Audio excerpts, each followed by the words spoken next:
Buenas, esta va a ser una clase que seguramente va a abarcar 2 o 3 clases en lo que respecta al tiempo y vamos a complementar obviamente con tareas y espero que también nos veamos en el foro y estemos participando, ¿sí? Bueno, básicamente nuestra unidad es Historia, Cultura y Habitar. La materia ya saben cuál es. Quiero hacer una salvedad antes de empezar, porque particularmente los temas que se van a tratar acá tienen mucho que ver con el devenir del mundo en este preciso momento. No en el inicio de lo que es la clase, sino más hacia el final.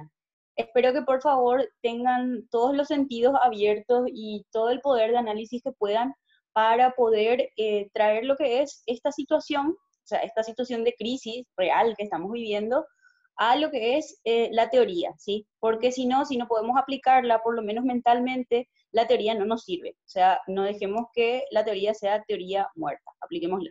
Bueno, vamos a empezar con una pequeña introducción, ¿sí? No sé si le ponemos, a ver, puedes poner en play, o sea, en F5.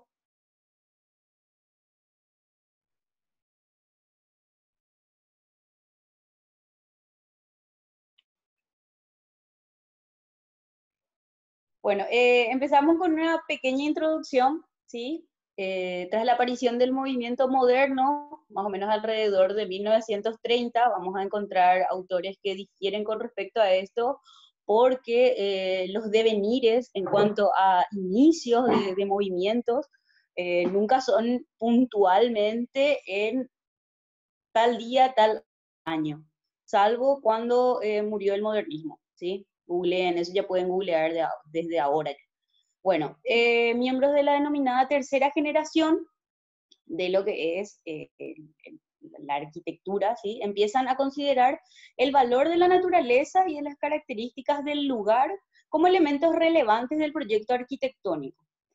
Antes, particularmente, no se estaba enfocado en lo que, o sea, no se le daba un enfoque en que se tuviese a la naturaleza y de repente lo vernáculo, los volúmenes escultóricos y cuestiones expresivas, porque tenemos que saber también que todos los movimientos dentro de la arquitectura están íntimamente ligados a movimientos artísticos. Entonces, empiezan a ser relevantes ese tipo de cuestiones. También, por ejemplo, los materiales tradicionales, o sea, la arquitectura se vuelve de alguna manera un poco más sesgada, segmentada en cuanto a su contexto. Como resultado, se tiene un concepto de lugar o de espacio, si se quiere, hay cuestiones de traducción bueno, con un carácter concreto, el concepto de lugar va a lo articulado, a lo empírico, implica también un trasfondo existencial que está definido por las cualidades de las cosas y los elementos, por valores históricos y simbólicos. Recordemos que si nosotros vamos a contextualizar, obviamente tenemos que tener en cuenta lo que es el paisaje natural y el paisaje cultural. Ahora nos estamos cerrando a lo que es el paisaje cultural, que es el humano y todo lo antrópico, ¿sí? Ambientales y relacionados fenomenológicamente con el cuerpo del habitante. A ver, vamos a hacer un cierre de todo este párrafo. El resultado de esta aparición del movimiento moderno y sus concepciones devino en un concepto de lugar con un carácter concreto, articulado, empírico y existencial, definido por las cualidades de las cosas y los elementos, por sus valores históricos y simbólicos, ambientales y relacionados fenomenológicamente con el cuerpo del habitante. ¿Qué es la fenomenología? Fenomenología es un estudio filosófico del mundo, en tanto se manifiesta directamente en la conciencia. Es decir, para yo estar habitando, tengo que ser consciente de alguna manera de que estoy habitando, ¿sí? Se suele dar como por sentado esto, pero hay cierta inconsciencia y cierta condición humana finalmente en todo esto, ¿sí? Si empiezo a irme todo acá, ya me voy a ir todo en todos lados, así que vamos a dejarlo ahí. Bueno, entonces, esto deviene en que en los 60, en los 70, por ejemplo, Norbert Schulz ya desarrolla un concepto del espacio existencial, basándose en la fenomenología existencial de Heidegger, que es un filósofo, y en la poética del espacio de Bachelard, ¿sí? Acordémonos que obviamente dentro de la arquitectura, para las reflexiones, para todo lo que hace a la arquitectura, siempre nos estamos valiendo de otras ciencias humanas, ¿sí? De arte, muchísimo de psicología, muchísimo de sociología, muchísimo de un montón de ciencias sociales, ¿sí? Y obviamente ahí está la gran riqueza de la arquitectura que estamos de alguna manera compendiando lo que es el arte y la técnica, ¿sí? Siguiente. Entonces tenemos, siguiente por favor. Esto es un trabajo mancomunado. Atrás, ese, ahí, lugar. Bueno, entonces tenemos un lugar concebido en dos escalas. Una pequeña escala, que es la arquitectura, y otra gran escala, que es el genius loci, ¿sí? El genius loci hace a todo lo circundante, ¿sí? A ese objeto, a esa arquitectura. Y como tercera componente tenemos al habitar, ¿sí? Que es la significación existencial basada en cierta experiencia de una obra arquitectónica, ¿sí? Y se asienta en una triple conceptualización del lugar. Y su expresividad se concretiza, obviamente, en un centro percibido externamente, que está en dialéctica con su área circundante. En dialéctica sería, de alguna manera, en un constante diálogo, pero sin que nada estire demasiado para su lado, ¿sí? Que es promenade arquitectónica y que es un símbolo, o sea, es símbolo de un habitar, ¿sí? ¿Qué es la promenada arquitectónica? La promenada arquitectónica lo que hace es implicar un desplazamiento, un recorrido, un paseo arquitectónico. Por ejemplo, esto se ve mucho en obras como La Casa Curuchet. Si tienen a mano, como para ir viendo, van a ver cómo hay un desplazamiento implícito en toda la obra, unos juegos con las alturas, etcétera. O sea, da una riqueza espacial mayor, ¿sí? También la Casa Surubí en Surubí de Javier Corbalán, por ejemplo. Fíjense y traten de llevar estos conceptos puntualmente a ese tipo de obras. Y luego esto obviamente es símbolo de un habitar, o sea, es símbolo de que hay una pertenencia y de que hay obviamente una existencia y una experiencia por parte del habitante. Siguiente.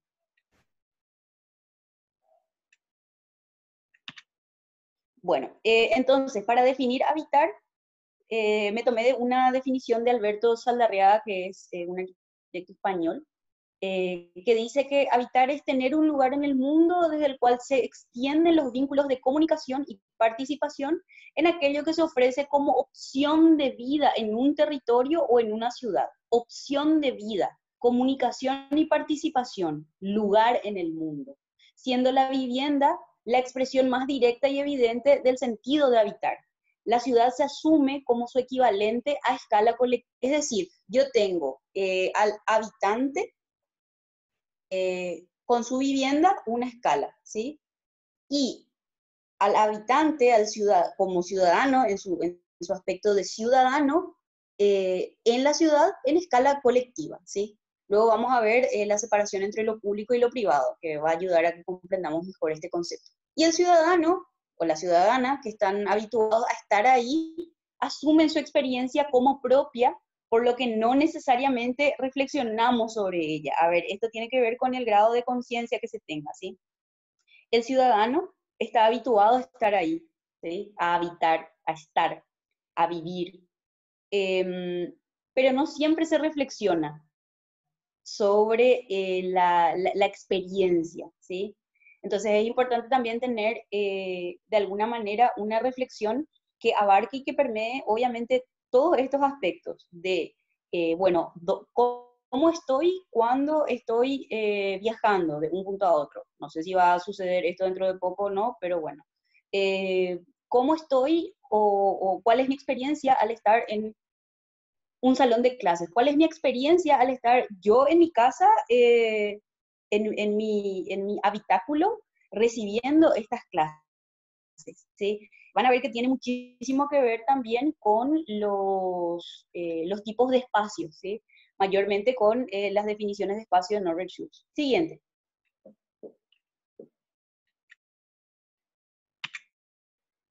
Bueno, para complementar todos estos conceptos, vamos a entrar a lo que es prehistoria e historia y también, obviamente, a lo que es civilización, obviamente tomando en cuenta todo el devenir cultural humano, ¿sí? La prehistoria es el periodo de tiempo comprendido desde la aparición de la humanidad hasta la época en que aparece una cronología cierta de los sucesos previos, lo cual se puede tomar como la aparición de la escritura, ¿sí? Antes de que aparezca la escritura, obviamente era muchísimo más difícil documentar. Mismo las pinturas en las cavernas de alguna manera retratan cierta representación que puede ser tomada como un sentido de divinidad, de espiritualidad, de religiosidad, de creencia en que si yo plasmo lo que quiero que suceda en la piedra, sucederá al fin, es decir, voy a tener una casa exitosa, por ejemplo, casa con Z, casa, ¿sí? Voy a cazar mi bisonte y voy a tener para la cena. Y luego tenemos a la historia, que es el periodo de tiempo comprendido desde la aparición de la escritura o formas de documentación de sucesos previos y también presentes hasta nuestros días. Esta historia se divide en antigua y moderna. Estas definiciones son de un libro que se llama Historia de la Civilización. Los autores son Sartú y Murier y es bastante, a pesar de que es una edición bastante vieja, es bastante acertado en ciertos conceptos. Y luego tenemos lo que es la civilización, íntimamente ligada con lo que es el devenir histórico. La civilización son los progresos materiales, morales, intelectuales y artísticos de la humanidad. Es la herencia de las generaciones, que las generaciones, perdón, se transmiten y aumentan, y es el perfeccionamiento del hombre, o sea, del ser humano, que tiene en el mundo la función principal como autor de la civilización. No se trata de la civilización explicada desde los manatíes, no se trata de la civilización explicada desde la vida de los cánidos, no. Siempre que hablamos de esto, hablamos del hombre, ¿verdad? Que es el único animal que puede reflexionar sobre su propia existencia, ¿sí? Siguiente.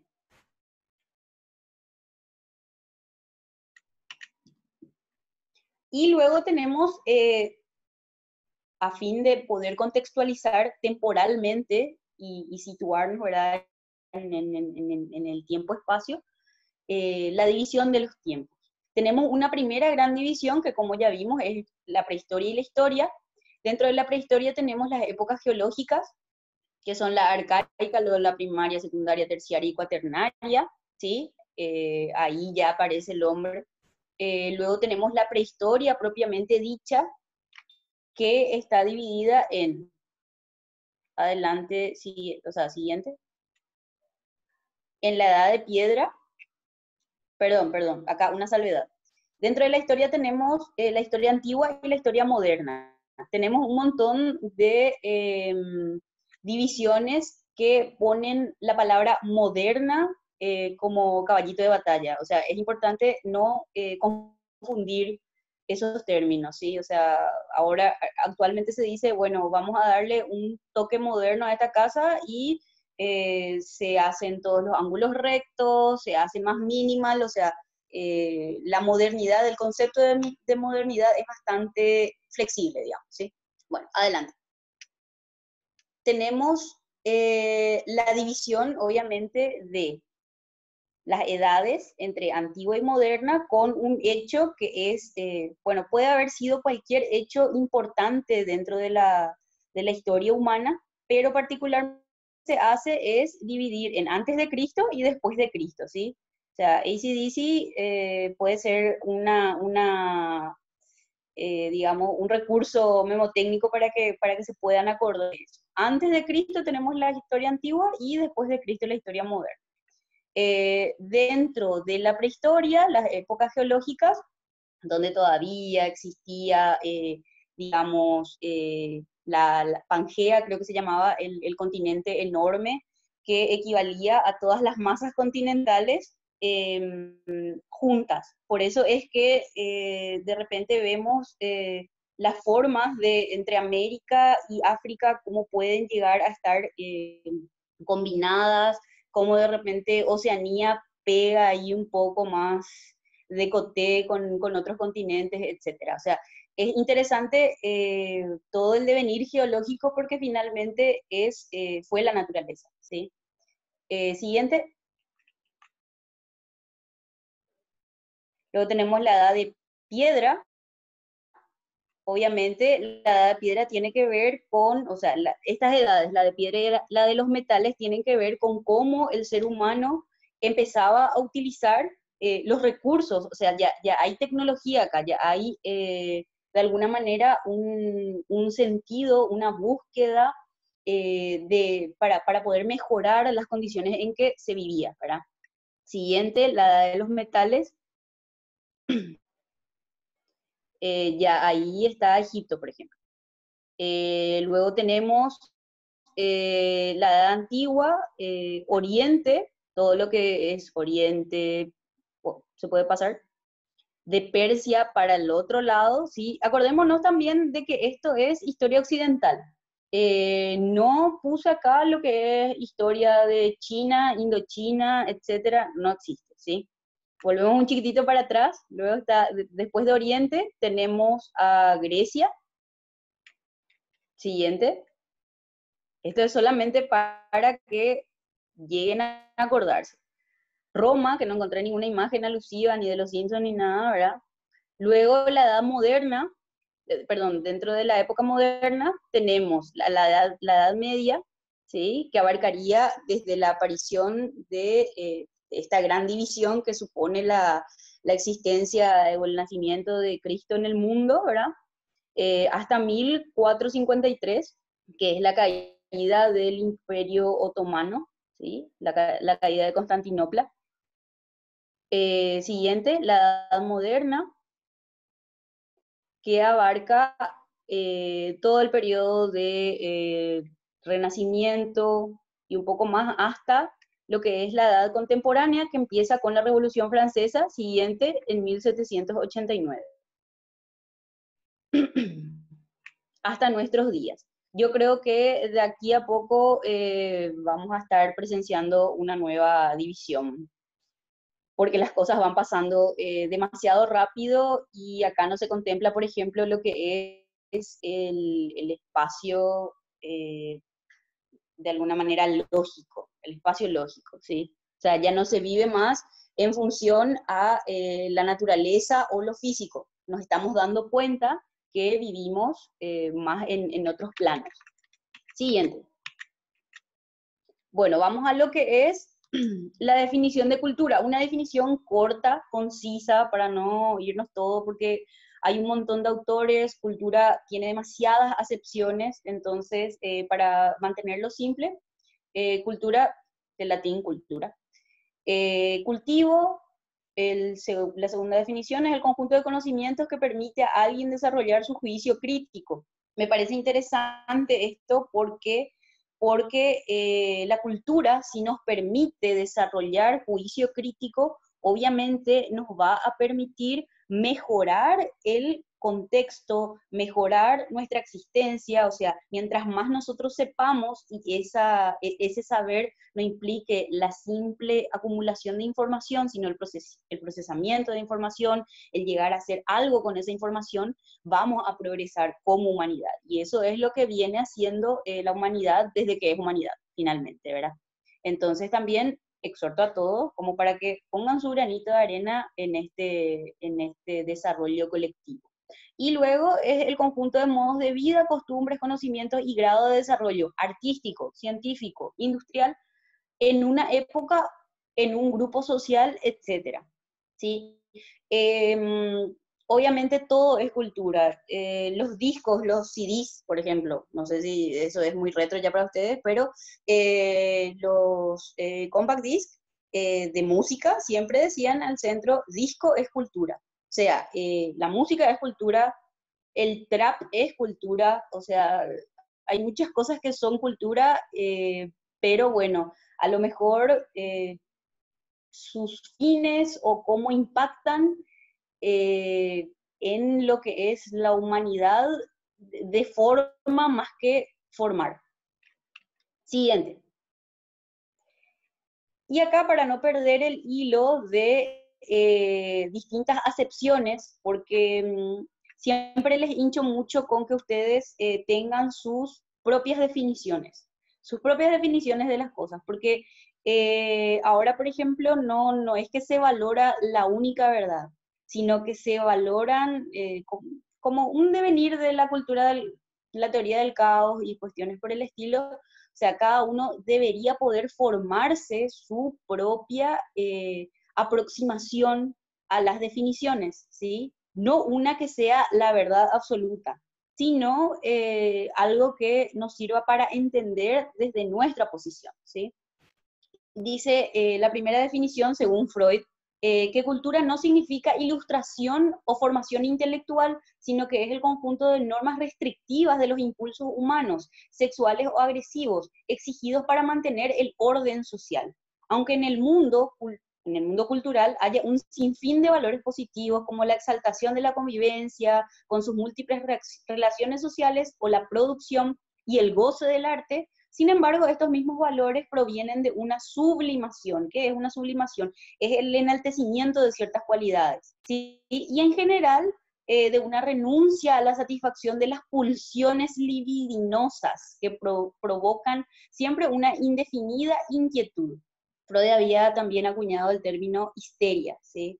Eh, Acá quiero parar en lo que es el conjunto de las normas restrictivas de los impulsos humanos, bla, bla, bla, para mantener el orden social.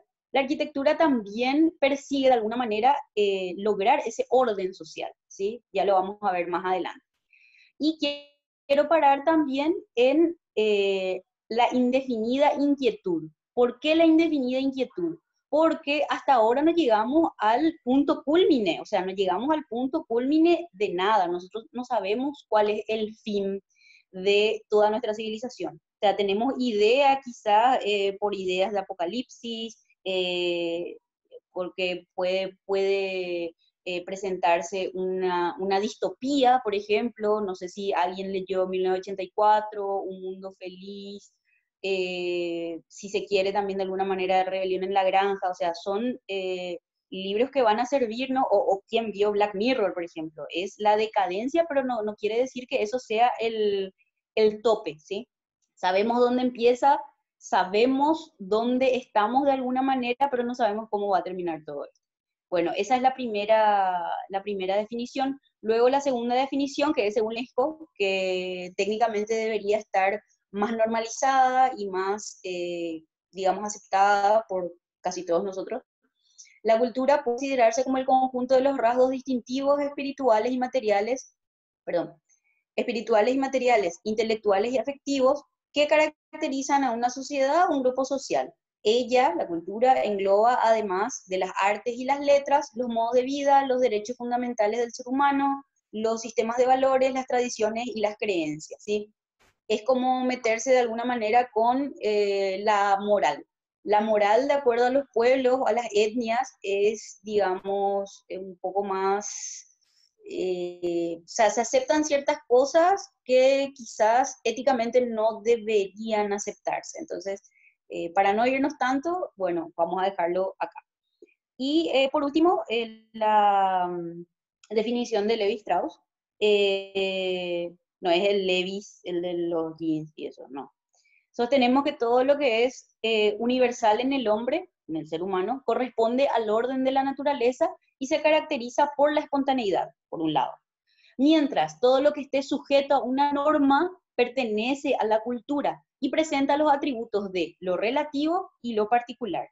Esta definición me interesa porque nos habla de la naturaleza y la espontaneidad de algo que no se puede alterar. De repente nosotros no podemos alterar nuestras emociones. Son cosas que surgen, son cosas que nos nacen. De alguna manera hay cierta, es impulsivo, ¿sí? Y lo que está sujeto a una norma pertenece a la cultura. Implica que lo que, a ver, la cultura sea un hecho intelectual, ¿sí? Inherente al ser humano. Adelante. Bueno, estas son unas preguntas que luego voy a subir al aula para que reflexionemos un poco porque particularmente dentro de arquitectura bueno, este es un déficit que encontré y que siempre me llamó mucho la atención. Nosotros como que nos escudriñamos demasiado en cuestiones que tienen que ver con otras ciencias, ¿sí? Por eso creo que va a movernos un poco los estantes y nos va a hacer reflexionar mínimamente todo esto, eh, toda esta situación que estamos viviendo como planeta Tierra, ¿sí? Y cómo afecta todo esto a la economía y los intercambios entre los seres humanos, ¿sí? Y obviamente a todas las especies a las que afectamos, que finalmente son todas las que existen, ¿sí? Bueno, tenemos 5 preguntas, obviamente voy a subirlas y vamos a estar reflexionando en los foros para que haya más participación, ¿sí? La primera es qué bienes y servicios produce una sociedad y en qué cantidades, qué recursos se utilizan y qué técnicas se aplican. Luego, ¿cuáles son las organizaciones económicas que lo generan, o sea, que generan los recursos, ¿sí? También se puede hablar en detrimento de qué o de quiénes, ¿sí?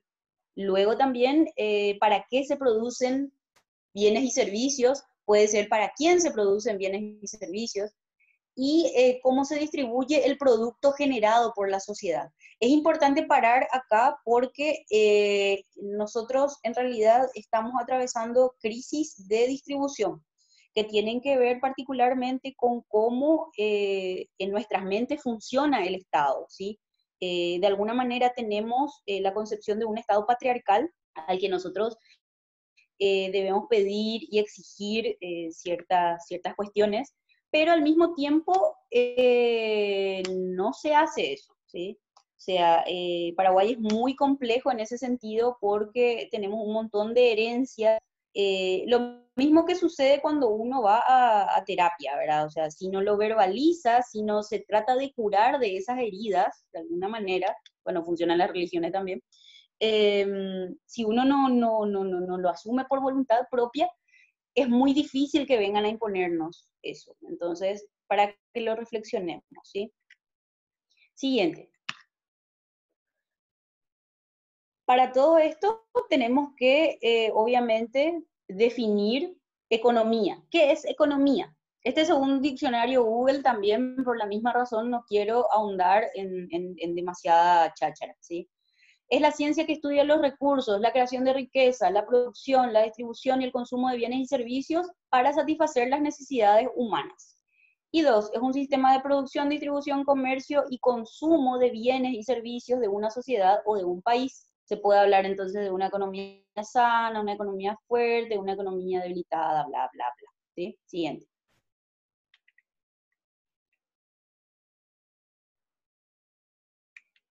Y acá quiero hacer, atrás, por fin, quiero hacer una salvedad que siempre las ciencias humanas obviamente están enfocadas a en algún punto satisfacer las necesidades humanas, ¿sí?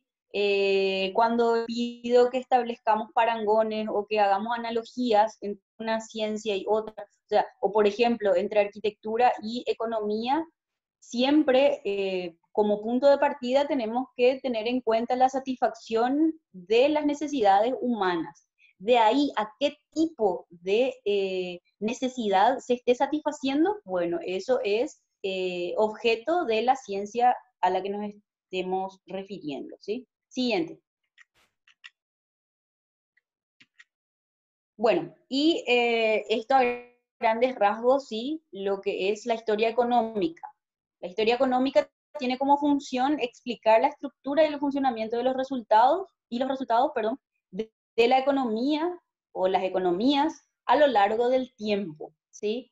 Se miden resultados, obviamente, se tienen que medir resultados. Se miden resultados en general a través de la variación anual del Producto Interno Bruto y el Producto Interno Bruto per cápita, suponiendo, ¿verdad?, que estas ganancias están distribuidas equitativamente. Entonces, directamente el Producto Interno Bruto dividido cantidad de habitantes. Obviamente, esa es la mayor mentira que existe porque no se está considerando la brecha económica, obviamente, porque si no nosotros no estaríamos hablando de países, por ejemplo, de una línea de extrema pobreza, no estaríamos hablando de pobreza, en la línea de pobreza, no estaríamos hablando de que un 1% de los habitantes de Paraguay posee el 88% de las tierras existentes dentro del país, por ejemplo, ¿verdad? Para esas cosas está el coeficiente de Gini. Obviamente es lo que se puede hacer en general.